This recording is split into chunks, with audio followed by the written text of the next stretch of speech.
Recently I have called attention repeatedly to the fact that just as one can give a biographical description of man's waking life, so one could offer one of the time spent during sleep. Everything the human being experiences during his waking hours is experienced through his physical and etheric bodies. By virtue of the appropriately developed sense organs in the physical and etheric bodies, he is conscious of this world, which as his environment is related to the physical and etheric bodies. It is at one with them, so to speak. Since man, at his present level of evolution, has not similarly developed soul-spiritual organs in his astral body and capital I that would serve as supersensible sense organs, to coin a paradoxical expression, he cannot bring his consciousness into what he experiences between falling asleep and awakening. Only spiritual vision, therefore, could survey that which would be contained in the biography of this I and astral body, which runs parallel to the biography that we come to with the help of the physical and the etheric bodies. If one speaks of man's waking experiences, they necessarily include what, together with him and caused by him, takes place in his physical etheric environment. One therefore must speak of a physical etheric environment or world in which man exists during his waking life. Likewise, man is in another world during sleep. This world, however, is totally different from the physical etheric world. Just as the physical world is our environment when we are awake, so supersensible vision is in a position to speak of a world that surrounds us similarly when we sleep. In this lecture we shall bring before our souls some of the aspects that can illuminate that world. The basic elements for it are described in my book titled An Outline of Occult Science, also called An Outline of Esoteric Science. There you find described in a certain way, though in a sketchy form, how the realms of the physical, etheric world, the mineral, plant, animal, and human realms, continue upward into the realms of the higher hierarchies. We shall now take a closer look at this. When in the waking state we turn our eyes or other sense organs in the direction of our physical etheric environment, we perceive the 3 or 4 realms of nature, namely the mineral, plant, animal, and human realms. Ascending to those regions that are accessible only to supersensible consciousness, we find a continuation, as it were, of these realms, the realms of the angeloi, archangeloi, archai, exusiai, dynamis, Kyriotetes, and so forth. We therefore have 2 worlds interpenetrating one another, the physical etheric world and the supersensible world. We already know that during sleep we are indeed in this supersensible world and have experiences there, despite the fact that due to the absence of soul's spiritual organs, these experiences do not reach ordinary consciousness. To arrive at a more specific comprehension of what the human being experiences in this supersensible world, one must describe this world in the same way as one describes the physical etheric world by means of natural science and history. Regarding the supersensible science that concerns the actual course of events in the world in which we exist as sleeping human beings, we naturally must select particular details to begin with. Today I shall select one event of profound significance for the whole evolution of humanity in the last few thousand years. We have already discussed this event repeatedly from the viewpoint of the physical etheric world and its history. Today we shall discuss it from another viewpoint, that of the supersensible world.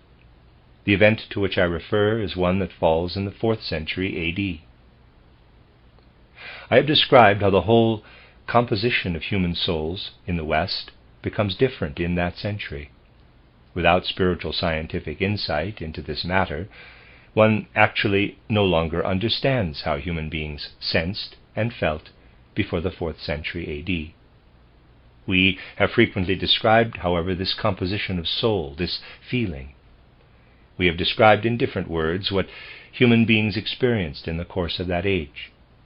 Now we shall take a brief glance at what the beings who belong to the supersensible realm experienced during that same time.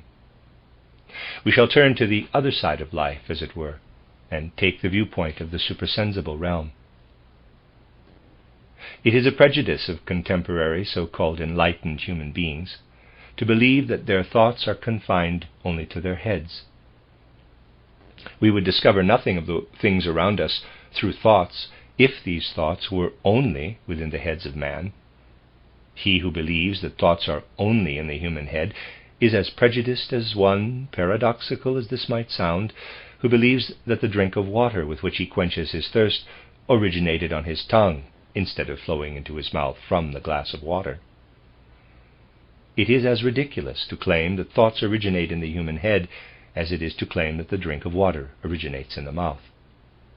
Indeed, thoughts are spread out all through the world. Thoughts are forces that dwell in all things. Our organ of thinking is simply something that partakes of the cosmic reservoir of thought forces, absorbing thoughts of itself.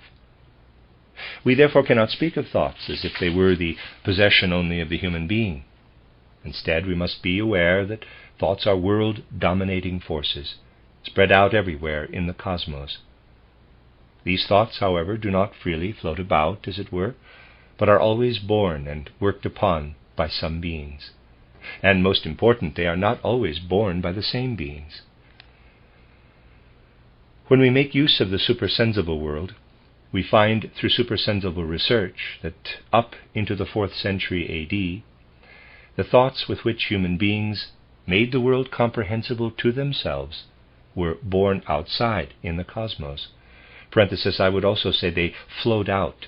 Our earthly terms are ill-suited for these sublime occurrences and states of being, close parenthesis. That these thoughts were born or flowed from those hierarchical beings that we designate as the Exusiai, or beings of form. If out of the science of the mysteries an ancient Greek wished to give an account of how he actually had acquired his thoughts, he would have had to do it in the following way. He would have said, quote, I turn my spiritual sight up toward those beings, who through the science of the mysteries have been revealed to me as the beings of form, the forces or beings of form.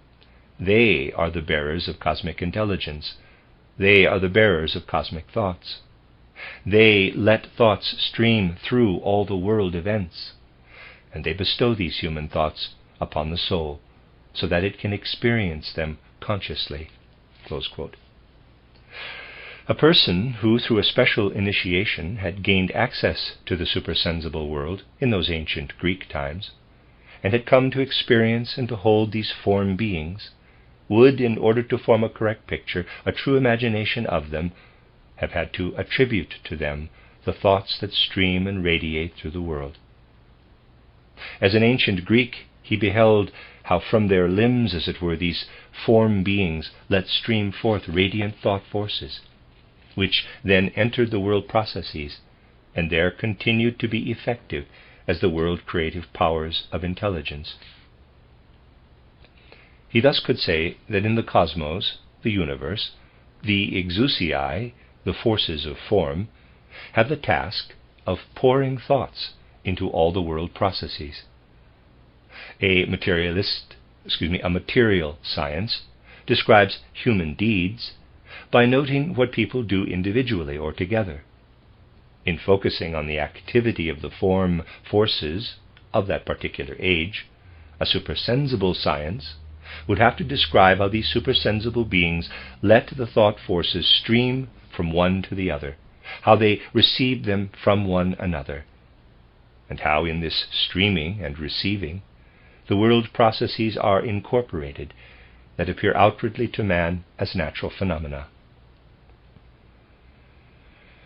The evolution of humanity now approached the 4th century A.D.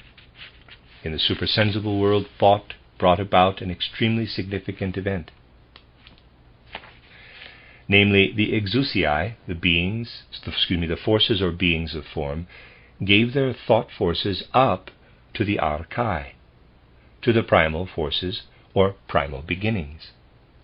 The primal beginnings, or Archai, took over the task formally executed by the Exusiai. Such things happen in the supersensible world.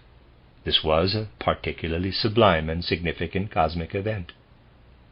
From that time on, the Exusiai, the form beings, retained only the task of regulating the outer sense perceptions, therefore ruling with particular cosmic forces over everything existing in the world of colors, tones, and so forth. Concerning the age that now dawned after the 4th century A.D., a person who can discern these matters must say that he beholds how the world-dominating thoughts are passed on to the archai, the primal beginnings, how what eyes see and what ears hear, the manifold world phenomena engaged in perpetual metamorphosis, are the tapestry woven by the Exusiai. They formerly bestowed the thoughts on human beings. They now give human beings their sense impressions, while the primal beginnings bestow the thoughts on human beings. This fact of the supersensible world was mirrored below in the sense world. In the ancient age in which lived the Greek, for example, thoughts were objectively perceived in all things. Just as today we believe that we perceive the color red or blue streaming forth from an object, so the ancient Greek found not only that he grasped the thought with his brain, but that the thought streamed forth out of the things, just as red or blue streams forth. In my book titled The Riddles of Philosophy, I have described the human side, so to speak, of the matter, how this important process of the supersensible world is reflected in the physical sensible world. There I employed philosophical expressions, because philosophical terminology is a language for the material world. When one discusses the matter from the viewpoint of the supersensible world, however, one must speak of the supersensible fact that the task of the Exusiai passed on to the archai. Such things are prepared in humanity through whole epochs of time, and are connected with fundamental changes in human souls.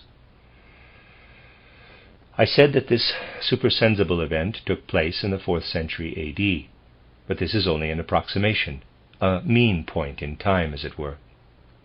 This transference of a spiritual task took place over a long period of time. It had been prepared already in pre-Christian times and was completed only in the 12th, 13th, and 14th centuries A.D. The 4th century is just the mean century, which is mentioned so as to pinpoint something definite in the historical development of humanity. This is also the point of time in humanity's evolution when the view of the supersensible world began to vanish completely for man. The consciousness of the soul ceased to see supersensibly, to perceive, because this human soul surrendered itself to the earth. You perhaps will understand this more clearly if we shed light on it from yet another angle. What is really implied here? What am I trying to point out so intensely? It is the fact that human beings feel themselves more and more in their individuality. As the world of thoughts passes from the form beings to the primal beginnings, from the Exusiai to the archai, man increasingly senses the thoughts in his own being, because the archai live one level nearer man than the Exusiai. Now when man begins to see supersensibly, he has the following impression. He realizes that this is the world that he perceives as the sense world, and there's a diagram. One side is turned toward his senses, the other is already hidden from the senses. Ordinary consciousness knows nothing of the relationships that are to be considered here. Supersensible consciousness, on the other hand, has the impression that between man and the sense impressions there are the angeloi, archangeloi, and archai. They are really on this side of the sense world. Though one does not see them with ordinary eyes, they actually are situated between man and the whole tapestry of sense impressions. The Exusiai Dynamis and Kyriotetes are actually located beyond this realm. They are concealed by the tapestry of sense impressions. A human being having supersensible consciousness senses that the thoughts are coming closer to him since having been given over to the archai. He senses them as being located more in his world, whereas formerly they were located behind the appearance of things. They approached man, as it were, through the red or blue color or the tone of C sharp or G. Since this transference of thoughts, man feels a freer association with the world of thoughts. This also gives rise to the illusion that man himself produces the thoughts. In the course of time, the human being evolved to the point where he could enclose in himself, as it were, what formerly offered itself to him as objective outer world. This came about only gradually in human evolution. Going back into the distant past of human evolution, to the ancient Atlantean time, preceding the Atlantean catastrophe,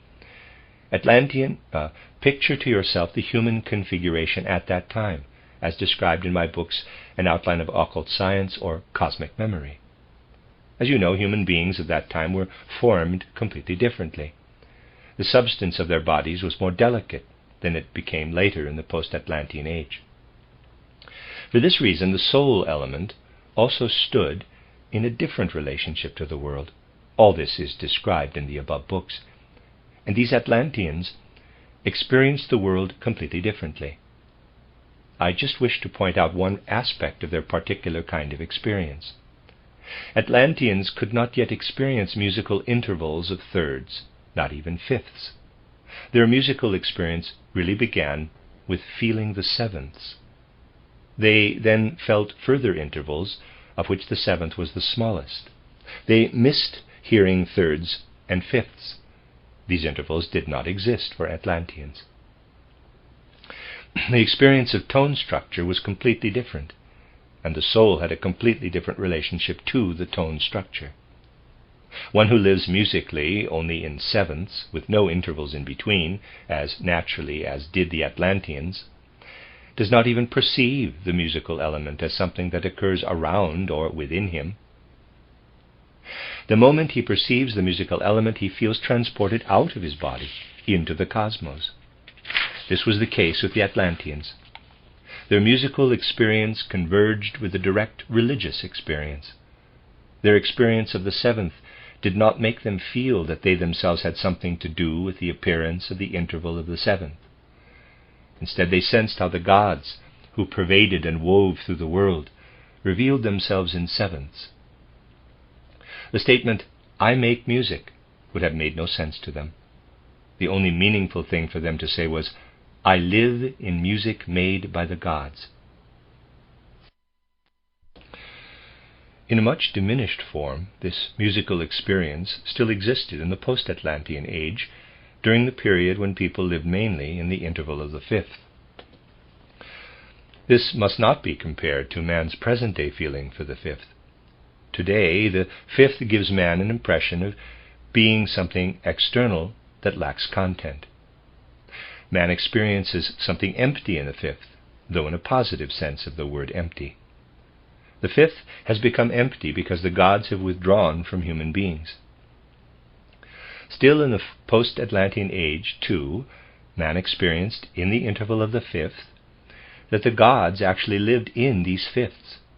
Only later, when the third appeared in the musical element, both major and minor thirds, the musical element submerged itself, as it were, into human feeling.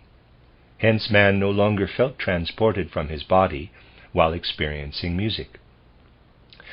Man was definitely transported in musical life during the true era of the fifth. In the era of thirds, however, which, as you know, dawned only relatively recently, man is within himself when he experiences music. He brings the musical element close to his corporeality. He interweaves it with his corporeality.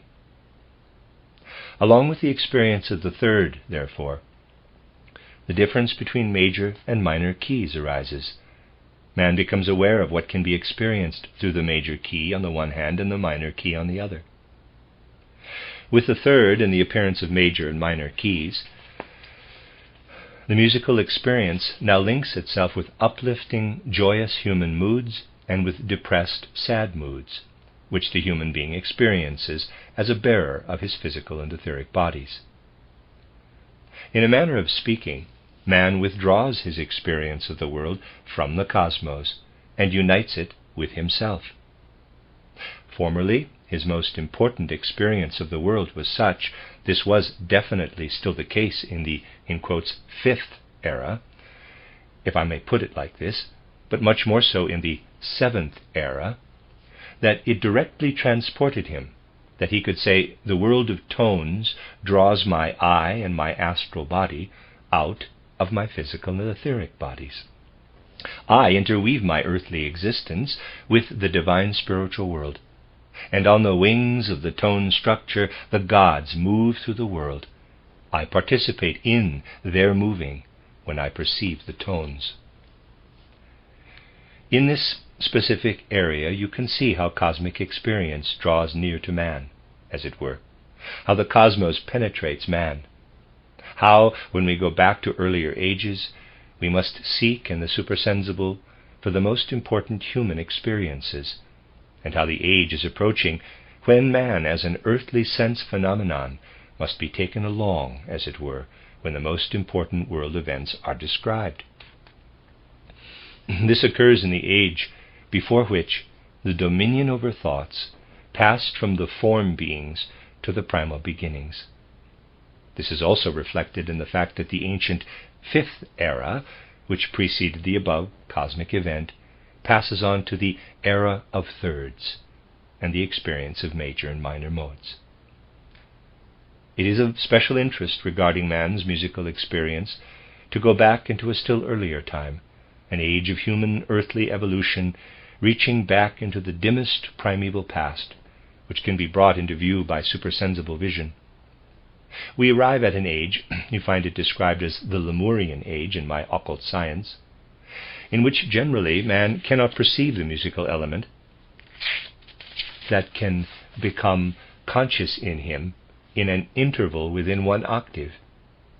In that age, man perceives only an interval that surpasses one octave, and it's described this way as from C to D, E, F, G, A, B, C to D.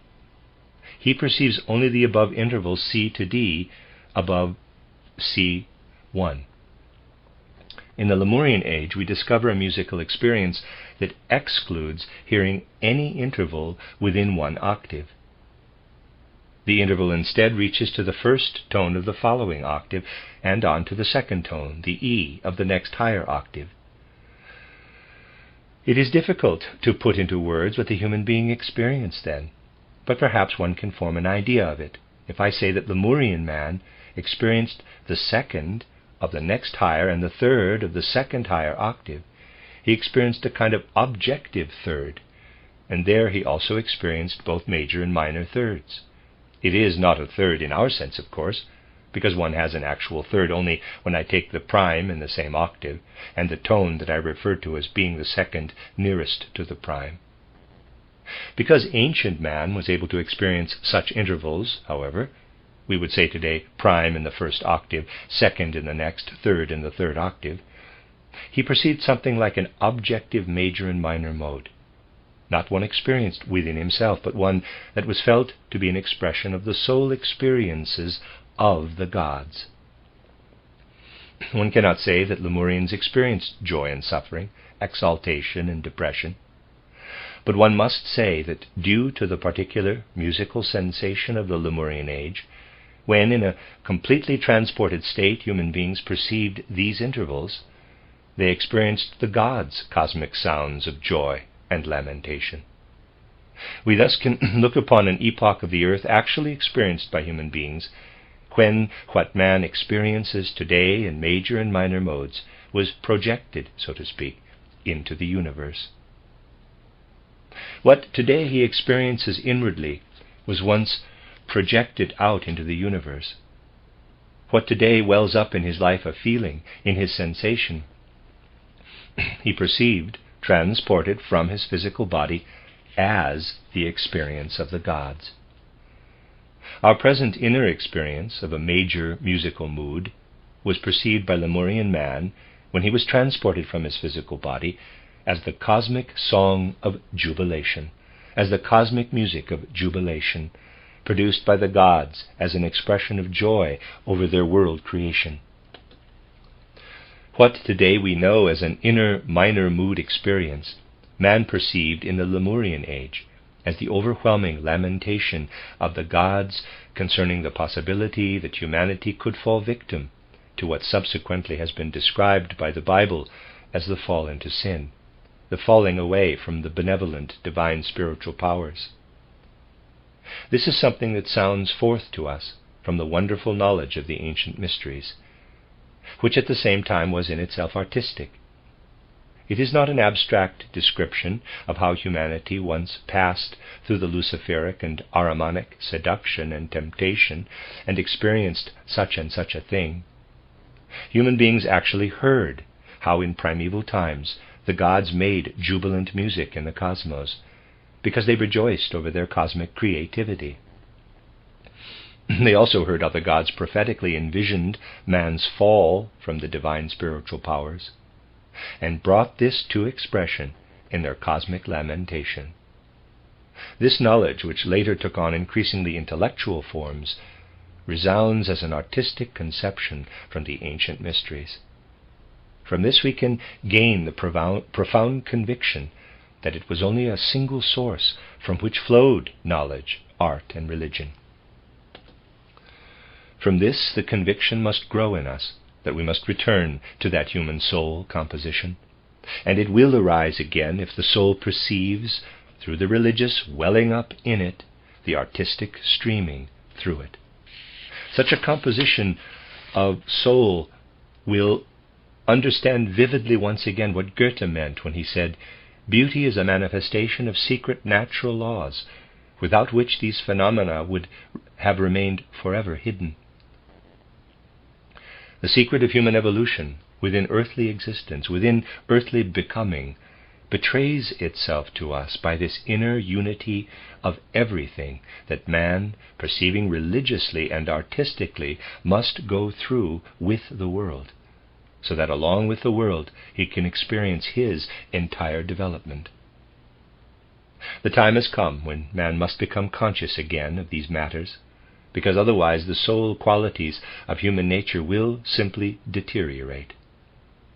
Through the increasingly intellectual, one-sided form of knowledge, man of today and the immediate future would have to become arid in his soul. The arts grown one-sided would dull his soul, and one-sided religion would drain him of his soul altogether, if he were unable to find the path that could lead him to an inner harmony and union of these three.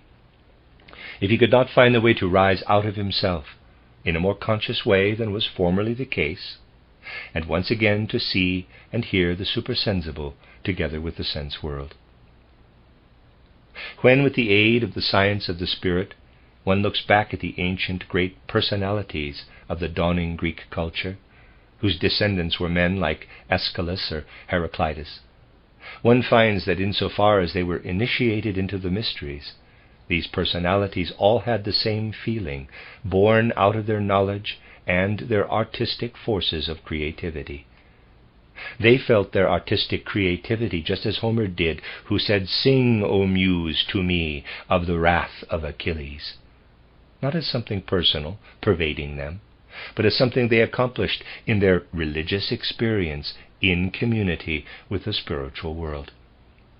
It motivated them to say the following: in primeval times, human beings actually experienced themselves as human beings by withdrawing from themselves during their most important human activities.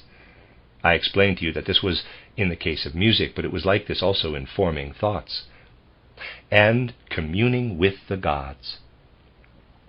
Human beings have lost what they thus experienced. This mood of the loss of an ancient, cognitive, artistic, and religious treasure of humanity weighed heavily on the deeper Greek souls. Another mood must come over modern man. By unfolding the appropriate forces of his soul experience, he must reach the point where he rediscovers what once was lost. I would like to put it like this: man must develop a consciousness, after all we live in the age of consciousness, of how that which has become inward can once again find a way out to the divine spiritual.